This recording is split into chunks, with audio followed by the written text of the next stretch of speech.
Good evening everyone, I'm Saber Pixel. So for today's video is tuturuan ko kayo ng most useful na extensions na gamit ko. Yung dalawang gamit ko everyday sa live ko, sa pag-grind ko. So ang una kong ituturo sa inyo is yung voxels. Ano yung voxels? Ito yung extension na nakikita nyo yung value ng inventory nyo. As you can see, may value po yung inventory ko. So paano siya i-install? Punta kayo ng Chrome Web Store.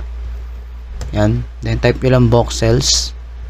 Una mag-a-appear, yan ang i-install nyo. As you can see, naka-install na siya sa akin. No? Yan. So paano siya papaganahin? Kiklik nyo lang mismo yung after nyo ma-install, kiklik nyo lang mismo yung voxels, lalagay nyo yung username nyo, then magkakaroon ng instructions. Okay?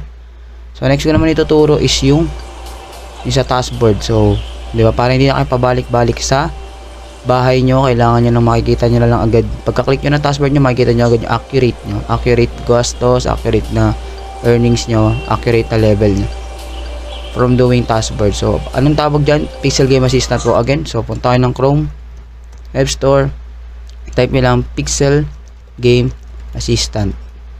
Yan. Tapos ang unang lalabas ito, click nyo lang yan, then may kakaroon na instruction dyan, no? So i-click nyo lang yung yung extension para gumana siya, no? So yun lang guys, no? Sana may natutunan kayong araw, and sana magustuhan nyo itong tutorial na to para, di ba, magamit nyo siya araw-araw sa pag-grind nyo.